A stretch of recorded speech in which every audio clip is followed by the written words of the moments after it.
Greetings and welcome to another episode of Sonic Odyssey, the music video channel dedicated to bring you the last 5 decades or so of music in review and discussion format. Before we get into today's topic, let's get the housekeeping out of the way. Please be sure to like the video by clicking the thumbs up button. It helps YouTube get it out to more people.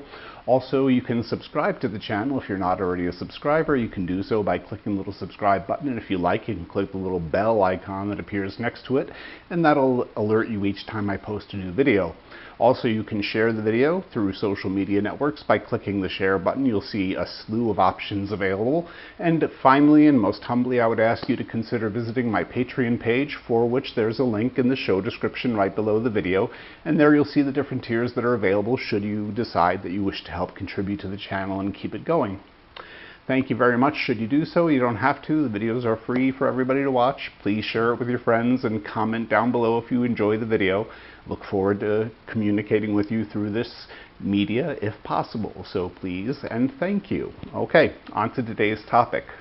Today we're going to be discussing and listening to the third album, which was the breakout album for what many in the mainstream somehow consider to be just a one-hit wonder, the California-based band known as Faith No More, and their third release, which was entitled The Real Thing.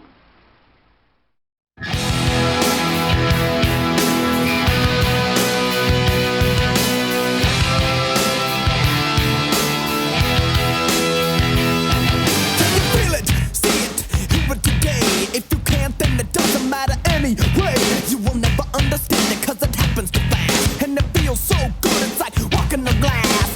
It's so cool, so hip, it's alright. It's so groovy, it's out of sight. You can touch it, smell it, taste it so sweet. But it makes no difference cause it's not your favorite. You want it all, but you can't have it. Crying, lying on the floor, so you lay down on it and you do it some more. You got to share it, so you dare it, then you bear it, and you deserve it. You want it all, but you can't have it.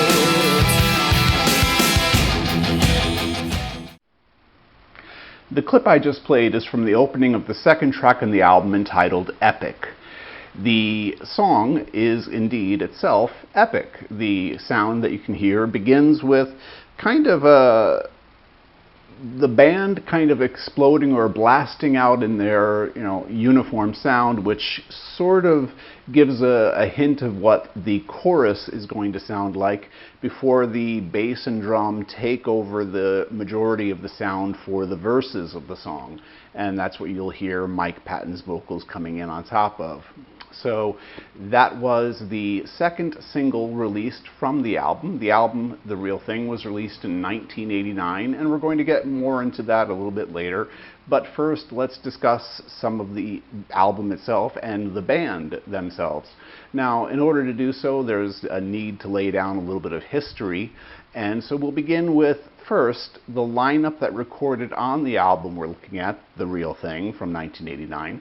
And that lineup is Mike Bordin on drums, Billy Gould on bass, Roddy Bottum on keyboards, James Martin on guitars, and Mike Patton on vocals.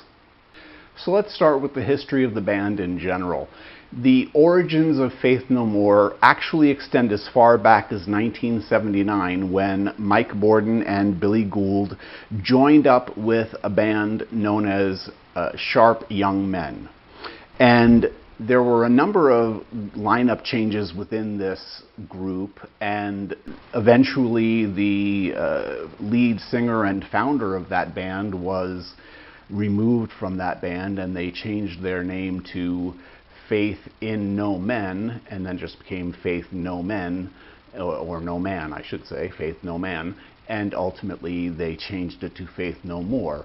But at that point in time, the guitarist James Martin had joined the band, and this trio went off and they formed Faith No More as a separate entity and a new entity, and They went through a few changes in their lineup. They had a difficult time settling on a vocalist, but ultimately they did settle on a gentleman by the name of Chuck Mosley, and he recorded with the band for 2 albums before problems with him in the band led to their needing to eject him from the band. Apparently he had substance abuse problems, is I guess the politically correct term in this day and age, and he has since sadly passed away from such problems in 2017, but his presence was a part of the foundation and the sound that began the Faith No More idea and their sonic presentation. But after his departure from the band, I think again the key element that led into it was not only the substance abuse issues, but also apocryphally at least a fight that had broken out on stage between Billy Gould and Chuck Mosley during one of their concerts, and apparently there was also a roadie involved at one point. The veracity of this story is subject to debate, but I believe it to have been the case. I at least found enough supporting different sources saying that this was the case. So Chuck Mosley was removed and Mike Patton was brought in, and Mike Patton was brought in at the point when the band, the quartet of Borden, Bottom, Gould, and Martin, had already written most of the music, if not all the music, for the album that would become The Real Thing. And they needed Mike Patton to write lyrics for the album, and he had just about 2 weeks in which to work, but he did so. He penned all the lyrics. I think Billy Gould and Jim Martin contributed some lyrics in just 2 of the songs. Otherwise, the 11 songs which make up the album were penned by Mike Patton. Oh, I have to caveat that there is one cover song on the album. We'll get to that later. Lyrically, the album, as well as the majority of Faith No More's albums with Mike Patton at the center of the band as the lead vocalist and primary lyricist of the band, their style of songs and the lyrics can best be described as kind of ironically, comically black, satirical social commentary. They really have, or at least I should say Mike Patton really has, a unique stylistic sense when it comes to approaching the vocal element. He has been quoted as saying that very often many people read too much into his lyrics, and that they probably are doing a little bit of a disservice, because when he himself writes his lyrics, he tends to focus more on the sounds of words rather than the words' meanings themselves, and he looks for something to shape the sound of the song, and so that's his primary element for creating and crafting the lyrics to the songs. At least that's what I have read from Mike Patton. As far as the band themselves, stylistically, they have covered in their initial 6 album releases, they have covered everything from heavy metal, rap, hip hop, progressive rock, alt rock, hardcore punk, polka, samba. Gosh, the list goes on and on. Country, easy listening, jazz, and even bossa nova and lounge music. So they've really gone into a wide range of styles sonically throughout their career. And a number of those genre elements can be heard on The Real Thing. In fact, there's a marvelous closer to the album. Again, we'll get more to that later. To describe them best, I think I'll use a quote from the LA Times from 1990, and I quote, "Faith No More is a band with a punk rock bassist, a classically trained keyboardist, a punk-funk singer, and a drummer who would probably rather be playing Ghanaian tribal music, which goes a long way to describing the band's diversity. And of course, there's heavy metal Jim," end quote. The real thing wasn't initially a success upon its release. It wasn't until the song that I sampled for you earlier, Epic, was released in January of 1990 that they began to get a great deal of radio play, and thanks in very large part to a really stylistically stunning video that they created for the song, they got a great deal of playtime on MTV, and they became sort of the MTV darlings of the year. Their presentation was something akin to street art meets Dali-esque surrealism.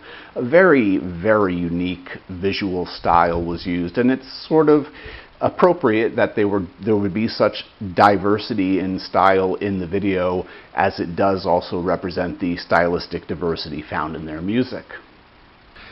The CD release of the album contains 11 songs, but this album came out in 1989, which was still fairly young for the CD age. I think it was about 5 or 6 years of time that the CD had been a popular and growing music form. So the album was also released on cassette and LP.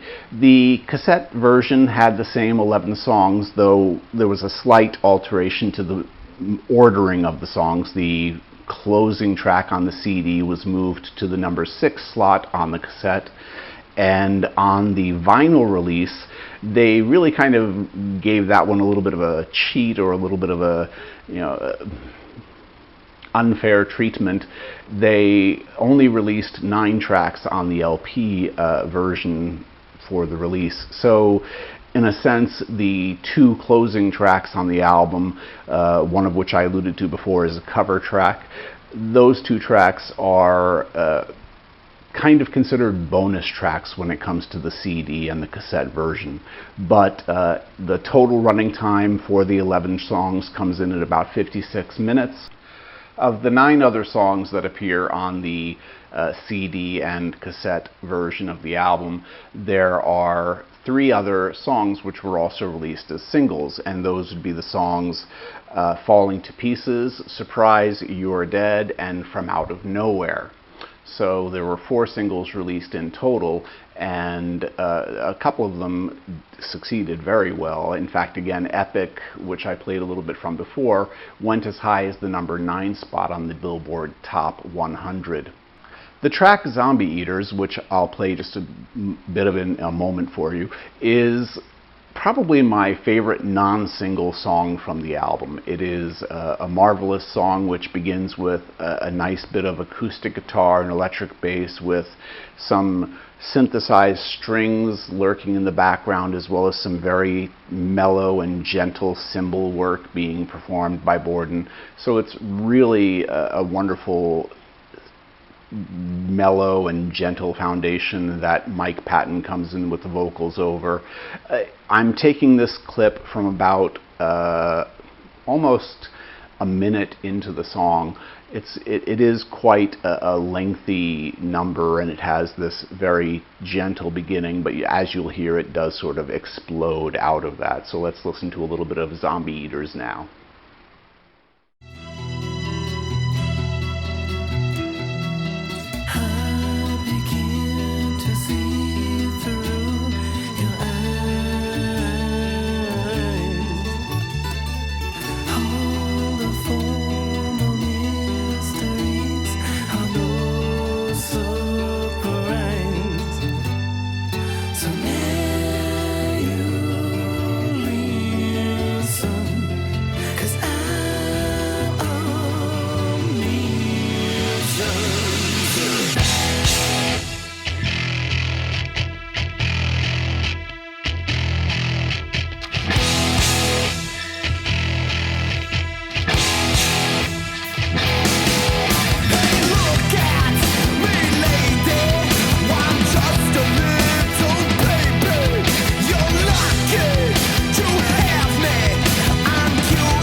What would be the closing track on the LP, or the 9th track on the CD release, is a number entitled Woodpecker from Mars. And this particular song is an instrumental piece.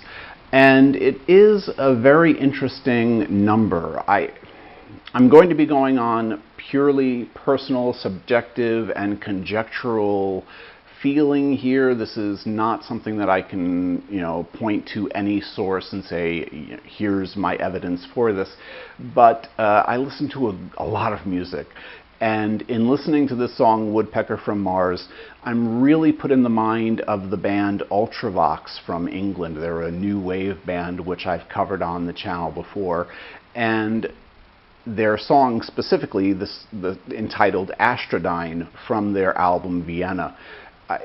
Something about the song Woodpecker from Mars, although it is certainly a much heavier song, it has this same sort of element that Astrodyne carries. And so if you ever have the chance, I think if you check out the video I made for Ultravox, you'll find that their music is a world away from what we're listening to here today. But it certainly does have that element to it. There is a heaviness within their music as well. And the song Astrodyne, if you find it on Spotify, it's from the album Vienna. It's really a beautiful song. It's also an instrumental piece. And I just feel that there's something, every time I listened to this song, especially over the last couple of weeks, preparing for this video, it kept just coming to my thoughts and coming to the fore in my mind that this was very reminiscent of Ultravox's Astrodyne, so I thought I'd put that out there for you. So before closing out the video, just a further note about the band. Earlier I did make mention of their initial 6 albums, and I made that particular selection of verbiage based on their having broken up in 1998. They did reform in 2009 and do a little bit of touring, and ultimately in 2015 they recorded and released an album, their 7th studio album, entitled Sol Invictus.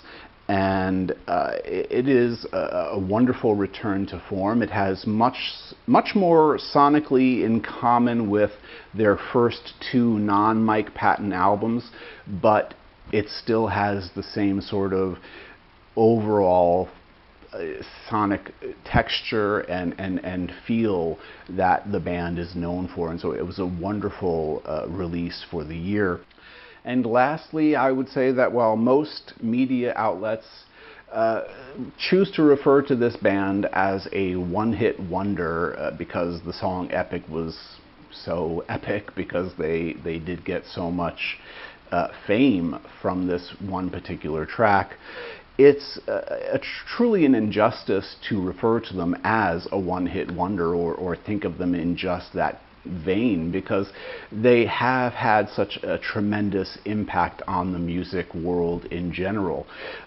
Among the number of bands that have cited Faith No More as an influence in their own music or to their being in music at all would be such acts as Nirvana, Slipknot, Alice in Chains, Guns N' Roses, and even Metallica.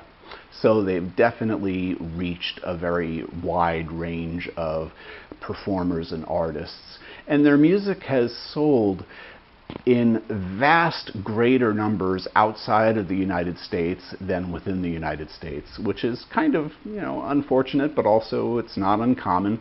A band that I covered, one of my very first videos that I made on this channel was for the group Symphony X, and they're a band that has huge popularity outside of the United States. And in fact, even though they've been recording since the 1990s, it wasn't until I moved to Taiwan that I found out about them, and they're from my home state of New Jersey.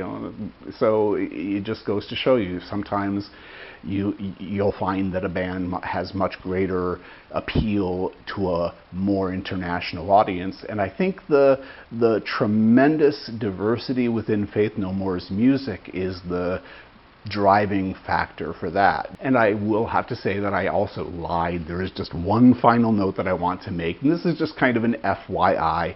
Personally, I feel that Mike Patton is one of the most severely and criminally underrated vocalists out there. He has an incredible range. He can sing within 6 octaves, so he definitely has tremendous range. And when he sang on this album for Faith No More, his introduction to the band and his introduction to the world, he was only 19 years old. And the development of his voice over the ensuing years shows the tremendous talent and ability within his voice and within his performance.